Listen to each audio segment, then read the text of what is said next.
Chapter 5. Negative Thinking. The defeated logic of protest. That which is cannot be true. To our well-trained ears and eyes, this statement is flippant and ridiculous, or as outrageous as that other statement which seems to say the opposite: what is real is rational. And yet, in the tradition of Western thought, both reveal, in provocatively abridged formulation, the idea of reason which has guided its logic. Moreover, both express the same concept, namely, the antagonistic structure of reality, and of thought trying to understand reality. The world of immediate experience, the world in which we find ourselves living, must be comprehended, transformed, even subverted in order to become that which it really is. In the equation reason equal truth, equal reality, which joins the subjective and objective world into one antagonistic unity, reason is the subversive power, the power of the negative that establishes, as theoretical and practical reason, the truth for men and things, that is, the conditions in which men and things become what they really are. The attempt to demonstrate that this truth of theory and practice is not a subjective but an objective condition was the original concern of Western thought and the origin of its logic, logic not in the sense of a special discipline of philosophy but as the mode of thought appropriate for comprehending the real as rational. The totalitarian universe of technological rationality is the latest transmutation of the idea of reason. In this and the following chapter, I shall try to identify some of the main stages in the development of this idea, the process by which logic became the logic of domination. Such ideological analysis can contribute to the understanding of the real development inasmuch as it is focused on the union, and separation, of theory and practice, thought and action, in the historical process, an unfolding of theoretical and practical reason in one. The closed operational universe of advanced industrial civilization with its terrifying harmony of freedom and oppression, productivity and destruction, growth and regression is pre-designed in this idea of reason as a specific historical project. The technological and the pre-technological stages share certain basic concepts of man and nature which express the continuity of the Western tradition.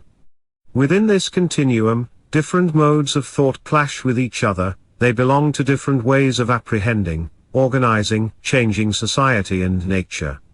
The stabilizing tendencies conflict with the subversive elements of reason, the power of positive with that of negative thinking, until the achievements of advanced industrial civilization lead to the triumph of the one-dimensional reality over all contradiction. This conflict dates back to the origins of philosophic thought itself and finds striking expression in the contrast between Plato's dialectical logic and the formal logic of the Aristotelian organon. The subsequent sketch of the classical model of dialectical thought may prepare the ground for an analysis of the contrasting features of technological rationality. In classical Greek philosophy, reason is the cognitive faculty to distinguish what is true and what is false insofar as truth, and falsehood, is primarily a condition of being, of reality, and only on this ground a property of propositions.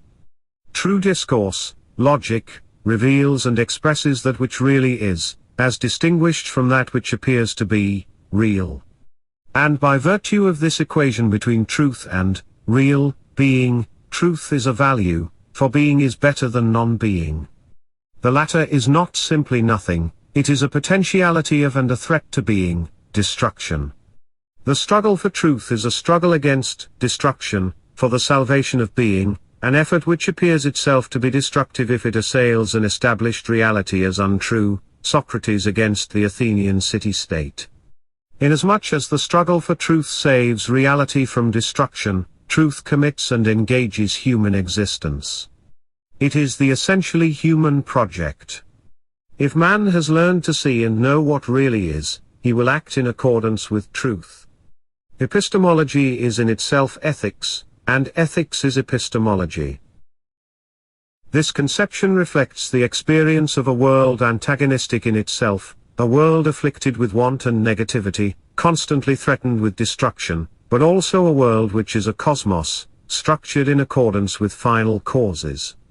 To the extent to which the experience of an antagonistic world guides the development of the philosophical categories, philosophy moves in a universe which is broken in itself déchirement ontologique two-dimensional. Appearance and reality, untruth and truth, and, as we shall see, unfreedom and freedom, are ontological conditions. The distinction is not by virtue or by fault of abstract thought, it is rather rooted in the experience of the universe of which thought partakes in theory and practice. In this universe, there are modes of being in which men and things are by themselves and as themselves, and modes in which they are not, that is, in which they exist in distortion, limitation, or denial of their nature, essence. To overcome these negative conditions is the process of being and of thought. Philosophy originates in dialectic, its universe of discourse responds to the facts of an antagonistic reality. What are the criteria for this distinction? On what ground is the status of truth assigned to one mode or condition rather than to another? Classical Greek philosophy relies largely on what was later termed, in a rather derogative sense, intuition, i.e., a form of cognition in which the object of thought appears dearly as that which it really is, in its essential qualities, and in antagonistic relation to its contingent, immediate situation. Indeed, this evidence of intuition is not too different from the Cartesian one. It is not a mysterious faculty of the mind, not a strange immediate experience, nor is it divorced from conceptual analysis. Intuition is rather the preliminary terminus of such an analysis, the result of methodic intellectual mediation. As such, it is the mediation of concrete experience. The notion of the essence of man may serve as an illustration.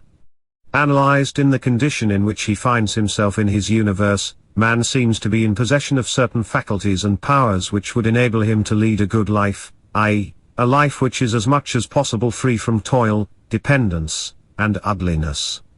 To attain such a life is to attain the best life, to live in accordance with the essence of nature or man. To be sure, this is still the dictum of the philosopher, it is he who analyzes the human situation.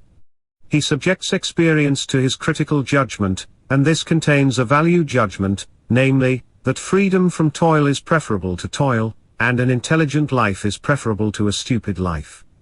It so happened that philosophy was born with these values. Scientific thought had to break this union of value judgment and analysis, for it became increasingly clear that the philosophic values did not guide the organization of society nor the transformation of nature. They were ineffective, unreal. Already the Greek conception contains the historical element, the essence of man is different in the slave and in the free citizen, in the Greek and in the barbarian. Civilization has overcome the ontological stabilization of this difference, at least in theory. But this development does not yet invalidate the distinction between essential and contingent nature, between true and false modes of existence, provided only that the distinction derives from a logical analysis of the empirical situation, and understands its potential as well as its contingency. To the Plato of the later dialogues and to Aristotle, the modes of being are modes of movement, transition from potentiality to actuality, realization. Finite being is incomplete realization, subject to change. Its generation is corruption, it is permeated with negativity. Thus it is not true reality, truth.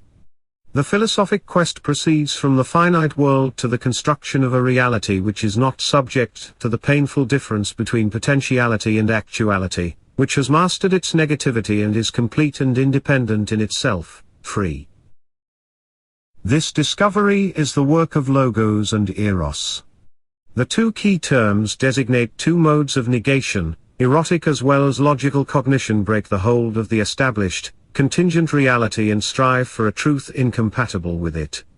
Logos and eros are subjective and objective in one. The ascent from the lower to the higher forms of reality is movement of matter as well as mind. According to Aristotle, the perfect reality, the God, attracts the world below as the beloved one, he is the final cause of all being. Logos and eros are in themselves the unity of the positive and the negative, creation and destruction. In the exigencies of thought and in the madness of love is the destructive refusal of the established ways of life. Truth transforms the modes of thought and existence.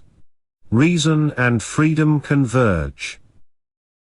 However, this dynamic has its inherent limits insofar as the antagonistic character of reality, its explosion in true and untrue modes of existence, appears to be an immutable ontological condition. There are modes of existence which can never be true because they can never rest in the realization of their potentialities, in the joy of being. In the human reality, all existence that spends itself in procuring the prerequisites of existence is thus an untrue and unfree existence. Obviously this reflects the not at all ontological condition of a society based on the proposition that freedom is incompatible with the activity of procuring the necessities of life, that this activity is the natural function of a specific class, and that cognition of the truth and true existence imply freedom, from the entire dimension of such activity. This is indeed the pre- and anti-technological constellation par excellence. But the real dividing line between pre-technological and technological rationality is not that between a society based on unfreedom, and one based on freedom. Society still is organized in such a way that procuring the necessities of life constitutes the full-time and lifelong occupation of specific social classes, which are therefore unfree and prevented from a human existence.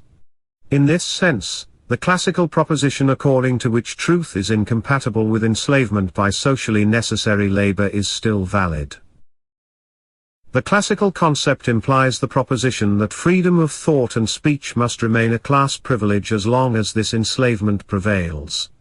For thought and speech are of a thinking and speaking subject, and if the life of the latter depends on the performance of a superimposed function, it depends on fulfilling the requirements of this function. Thus it depends on those who control these requirements. The dividing line between the pre-technological and the technological project rather is in the manner in which the subordination to the necessities of life, to earning a living is organized and, in the new modes of freedom and unfreedom, truth and falsehood which correspond to this organization. Who is, in the classical conception, the subject that comprehends the ontological condition of truth and untruth? It is the master of pure contemplation, theoria, and the master of a practice guided by theoria, i.e., the philosopher-statesman. To be sure, the truth which he knows and expounds is potentially accessible to everyone. Led by the philosopher, the slave in Plato's Meno is capable of grasping the truth of a geometrical axiom, i.e., a truth beyond change and corruption. But since truth is a state of being as well as of thought, and since the latter is the expression and manifestation of the former, access to truth remains mere potentiality as long as it is not living in and with the truth.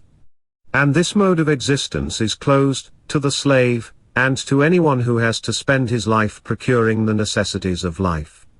Consequently, if men no longer had to spend their lives in the realm of necessity, truth and a true human existence would be in a strict and real sense universal. Philosophy envisages the equality of man but, at the same time, it submits to the factual denial of equality. For in the given reality, procurement of the necessities is the lifelong job of the majority, and the necessities have to be procured and served so that truth, which is freedom from material necessities, can be. Here, the historical barrier arrests and distorts the quest for truth. The societal division of labor obtains the dignity of an ontological condition. If truth presupposes freedom from toil, and if this freedom is, in the social reality, the prerogative of a minority, then the reality allows such a truth only in approximation and for a privileged group. This state of affairs contradicts the universal character of truth, which defines and prescribes not only a theoretical goal, but the best life of man qua man, with respect to the essence of man. For philosophy, the contradiction is insoluble, or else it does not appear as a contradiction because it is the structure of the slave or serf society which this philosophy does not transcend. Thus it leaves history behind, unmastered, and elevates truth safely above the historical reality. There, truth is preserved intact, not as an achievement of heaven or in heaven, but as an achievement of thought, intact because its very notion expresses the insight that those who devote their lives to earning a living are incapable of living a human existence.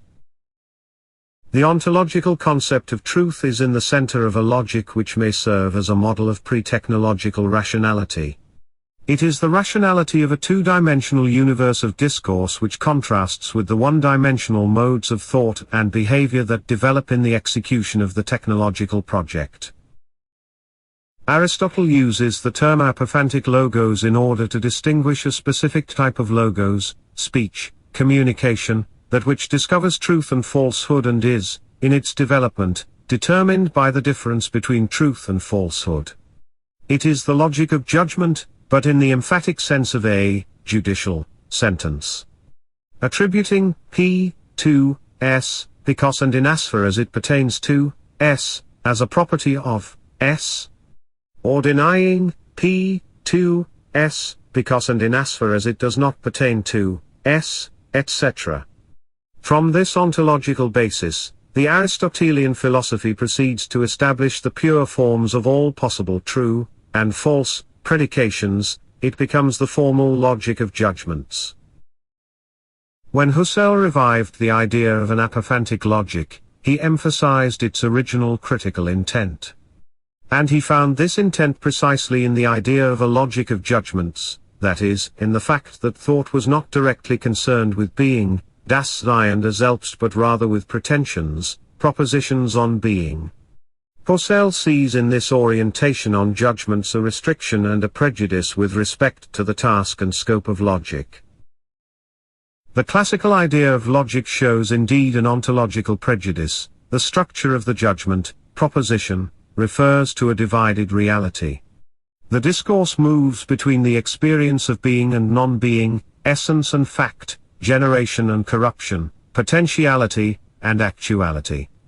The Aristotelian organon abstracts from this unity of opposites the general forms of propositions and of their, correct or incorrect, connections. Still, decisive parts of this formal logic remain committed to Aristotelian metaphysics. Prior to this formalization, the experience of the divided world finds its logic in the Platonic dialectic. Here, the terms being, non-being, movement, the one and the many, identity, and contradiction are methodically kept open, ambiguous, not fully defined. They have an open horizon, an entire universe of meaning which is gradually structured in the process of communication itself, but which is never closed. The propositions are submitted, developed, and tested in a dialogue, in which the partner is led to question the normally unquestioned universe of experience and speech, and to enter a new dimension of discourse, otherwise he is free and the discourse is addressed to his freedom. He is supposed to go beyond that which is given to him, as the speaker, in his proposition, goes beyond the initial setting of the terms. These terms have many meanings because the conditions to which they refer have many sides, implications, and effects which cannot be insulated and stabilized. Their logical development responds to the process of reality, or Sache selbst. The laws of thought are laws of reality, or rather become the laws of reality if thought understands the truth of immediate experience as the appearance of another truth, which is that of the true forms of reality, of the ideas. Thus there is contradiction rather than correspondence between dialectical thought and the given reality. The true judgment judges this reality not in its own terms, but in terms which envisage its subversion. And in this subversion, reality comes into its own truth. In the classical logic, the judgment which constituted the original core of dialectical thought was formalized in the propositional form, S is P. But this form conceals rather than reveals the basic dialectical proposition, which states the negative character of the empirical reality. Judged in the light of their essence and idea, men and things exist as other than they are, consequently thought contradicts that which is given, opposes its truth to that of the given reality. The truth envisaged by thought is the idea. As such it is, in terms of the given reality, mere idea, mere essence, potentiality. But the essential potentiality is not like the many possibilities which are contained in the given universe of discourse and action. The essential potentiality is of a very different order. Its realization involves subversion of the established order, for thinking in accordance with truth is the commitment to exist in accordance with truth. In Plato, the extreme concepts which illustrate this subversion are, death as the beginning of the philosopher's life, and the violent liberation from the cave. Thus, the subversive character of truth inflicts upon thought an imperative quality. Logic centers on judgments which are, as demonstrative propositions, imperatives. The predicative is implies an ought. This contradictory, two-dimensional style of thought is the inner form not only of dialectical logic but of all philosophy which comes to grips with reality. The propositions which define reality affirm as true something that is not, immediately, the case, thus they contradict that which is the case, and they deny its truth. The affirmative judgment contains a negation which disappears in the propositional form, S is P. For example, virtue is knowledge. Justice is that state in which everyone performs the function for which his nature is best suited. The perfectly real is the perfectly knowable. Verum est id, quod est. Man is free. The state is the reality of reason. If these propositions are to be true, then the copula is states an ought, a desideratum. It judges conditions in which virtue is not knowledge, in which men do not perform the function for which their nature best suits them, in which they are not free, etc. Or, the categorical SP form states that, S, is not, S is defined as other than itself. Verification of the proposition involves a process in fact as well as in thought. S, must become that which it is. The categorical statement thus turns into a categorical imperative. It does not state a fact but the necessity to bring about a fact. For example, it could be read as follows: man is not, in fact, free, endowed with inalienable rights, etc., but he ought to be, because he is free in the eyes of God, by nature, etc. Dialectical thought understands the critical tension between is and ought first as an ontological condition, pertaining to the structure of being itself. However, the recognition of this state of being, its theory, intends from the beginning a concrete practice. Seen in the light of a truth which appears in them falsified or denied, the given facts themselves appear false and negative. Consequently, thought is led, by the situation of its objects, to measure their truth in terms of another logic, another universe of discourse. And this logic projects another mode of existence, the realization of the truth in the words and deeds of man. And inasmuch as this project involves man as societal animal, the polis, the movement of thought has a political content. Thus, the Socratic discourse is political discourse inasmuch as it contradicts the established political institutions. The search for the correct definition, for the concept of virtue, justice, piety, and knowledge becomes a subversive undertaking, for the concept intends a new polis. Thought has no power to bring about such a change unless it transcends itself into practice, and the very dissociation from the material practice, in which philosophy originates, gives philosophic thought its abstract and ideological quality. By virtue of this dissociation, critical philosophic thought is necessarily transcendent and abstract. Philosophy shares this abstractness with all genuine thought, for nobody really thinks who does not abstract from that which is given, who does not relate the facts to the factors which have made them, who does not, in his mind, undo the facts. Abstractness is the very life of thought, the token of its authenticity. But there are false and true abstractions. Abstraction is a historical event in a historical continuum. It proceeds on historical grounds, and it remains related to the very basis from which it moves away, the established societal universe. Even where the critical abstraction arrives at the negation of the established universe of discourse, the basis survives in the negation, subversion, and limits the possibilities of the new position. At the classical origins of philosophic thought, the transcending concepts remained committed to the prevailing separation between intellectual and manual labor, to the established society of enslavement. Plato's ideal state retains and reforms enslavement while organizing it in accordance with an eternal truth. And in Aristotle, the philosopher king, in whom theory and practice were still combined, gives way to the supremacy of the bios theoreticos, which can hardly claim a subversive function and content. Those who bore the brunt of the untrue reality and who, therefore, seemed to be most in need of attaining its subversion were not the concern of philosophy. It abstracted from them and continued to abstract from them.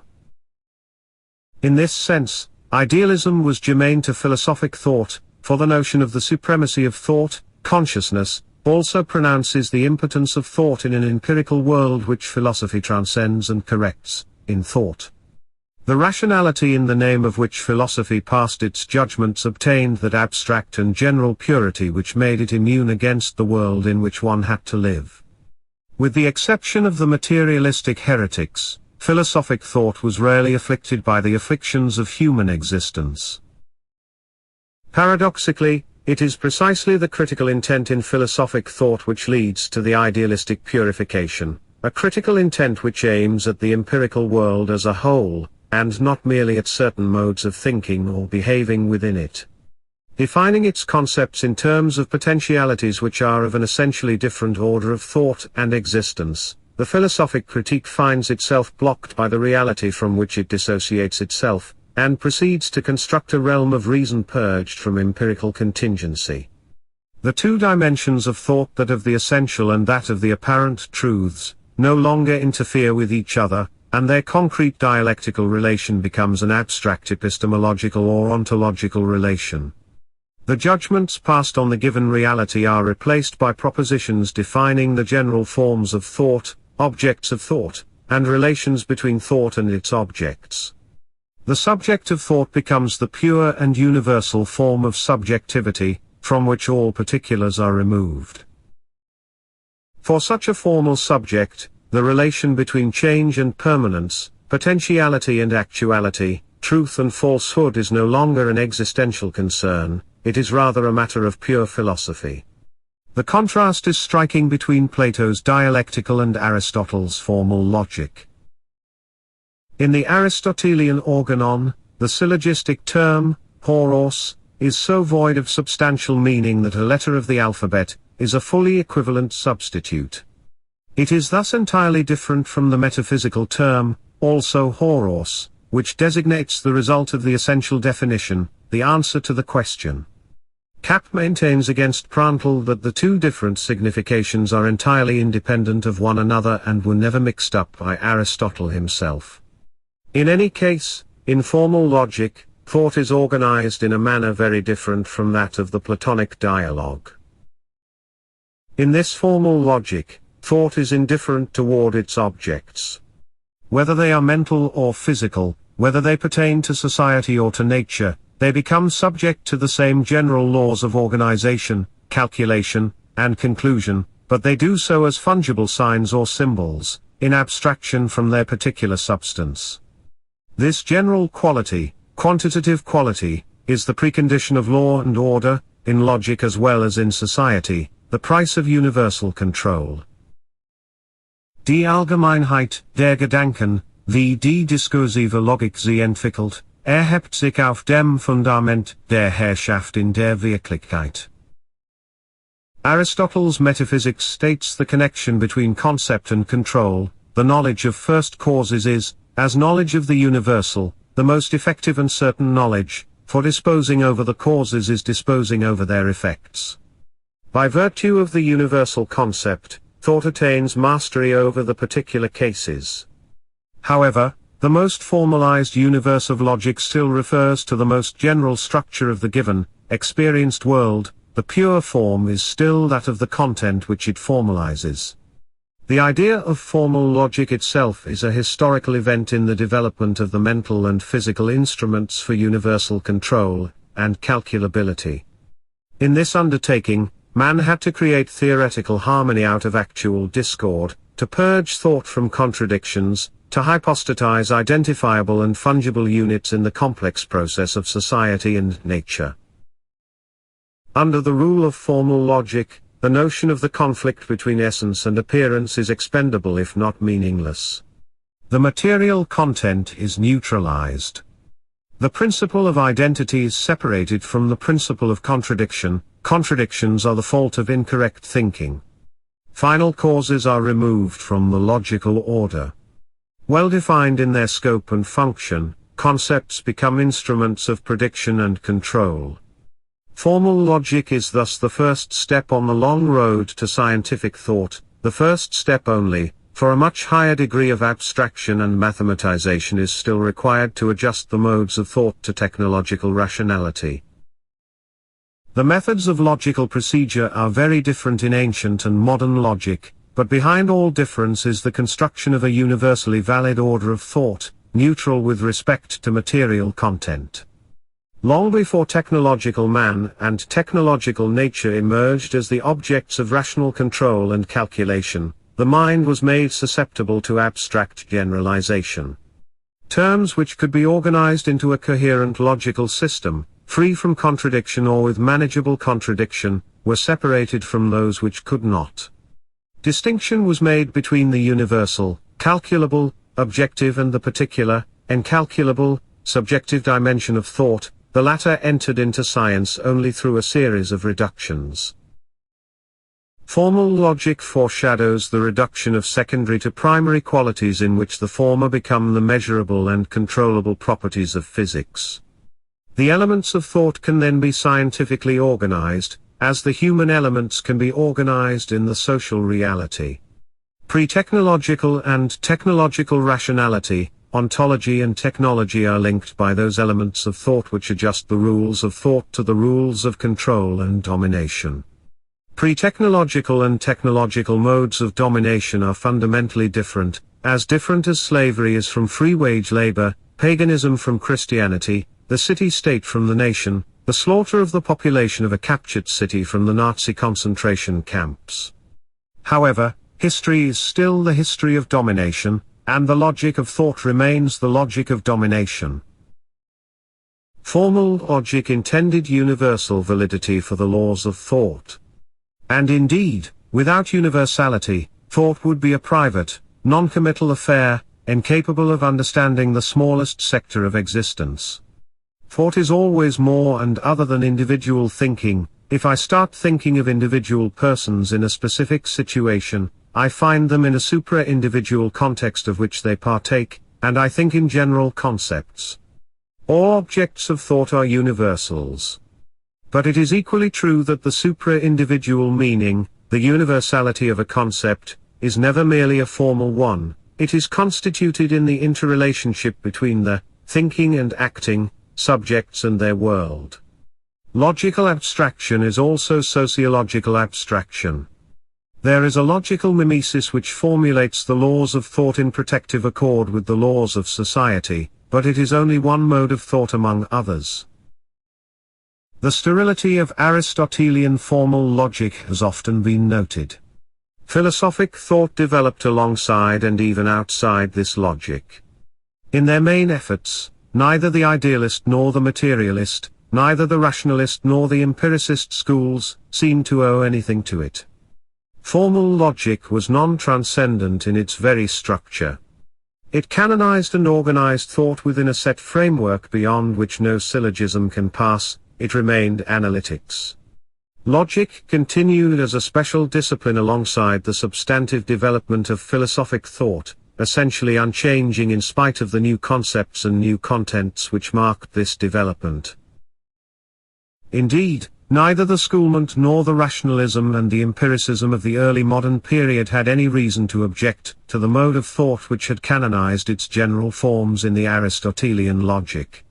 Its intent at least was in accord with scientific validity and exactness, and the rest did not interfere with the conceptual elaboration of the new experience and the new facts. The contemporary mathematical and symbolic logic is certainly very different from its classical predecessor, but they share the radical opposition to dialectical logic. In terms of this opposition, the old and the new formal logic express the same mode of thought. It is purged from that negative which loomed so large at the origins of logic and of philosophic thought, the experience of the denying, deceptive, falsifying power of the established reality. And with the elimination of this experience, the conceptual effort to sustain the tension between is and ought, and to subvert the established universe of discourse in the name of its own truth is likewise eliminated from all thought which is to be objective, exact, and scientific.